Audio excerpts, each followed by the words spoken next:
Assalamualaikum warahmatullahi wabarakatuh. Halo rekan-rekan semua, kembali lagi bersama saya Hanifa dalam mata kuliah Manajemen Sumber Daya Manusia.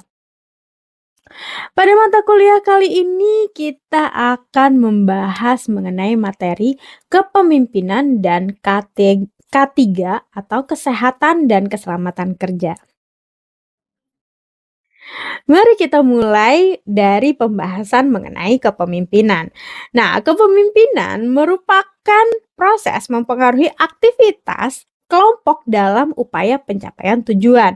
Artinya, seorang pemimpin bukan hanya memberi perintah, tetapi juga harus mampu menginspirasi dan mengerahkan timnya. Nah, kepemimpinan yang efektif akan menciptakan budaya organisasi yang sehat dan karyawan yang berkomitmen.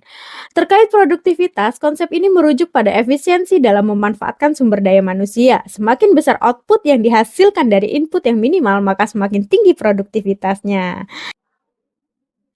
Contohnya, gaya kepemimpinan demokratis cenderung mendorong partisipasi dan inovasi karyawan. Sebaliknya, gaya otokratis bisa tepat dalam situasi krisis, tapi tidak selalu mendorong produktivitas jangka panjang. Pemimpin yang memahami situasi dan mampu beradaptasi akan mampu menciptakan produktivitas optimal dengan tetap memperhatikan kondisi karyawan. Nah, selanjutnya kita masuk ke bagian K3.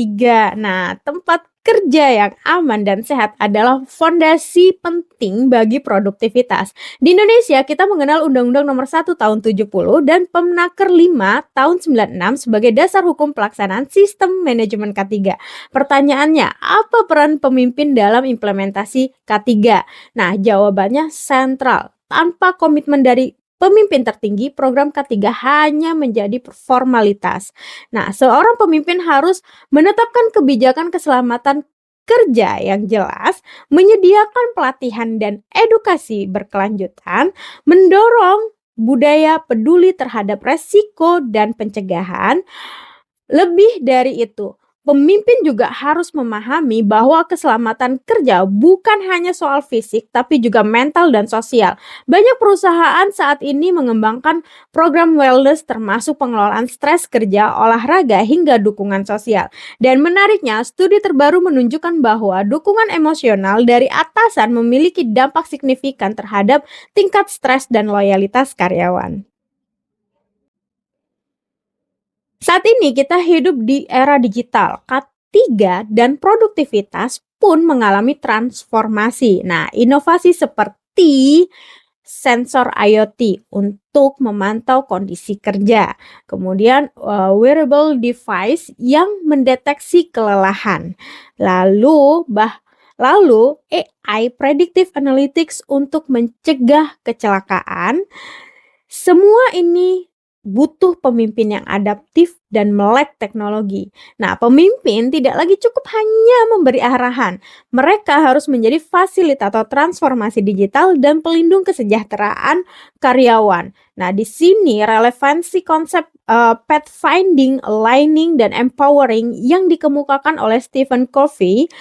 Pemimpin harus punya visi menyelaraskan sistem kerja dan memberdayakan orang-orang di dalamnya. Nah, rekan-rekan mahasiswa sekalian, kepemimpinan yang baik tidak hanya menciptakan hasil, tetapi menciptakan manusia yang lebih sehat, lebih aman, dan lebih produktif. Mari kita lihat K3 bukan sekedar aturan, tapi sebagai bagian dari tanggung jawab moral dan profesional kita. Mari kita lihat produktivitas bukan semata angka, tapi hasil kerja tim yang saling percaya. Dan mari kita jalankan kepemimpinan dengan hati, data, dan visi. Terima kasih telah menyimak. Jika Anda merasa video ini bermanfaat, jangan lupa like dan subscribe. Sampai jumpa dalam pertemuan selanjutnya.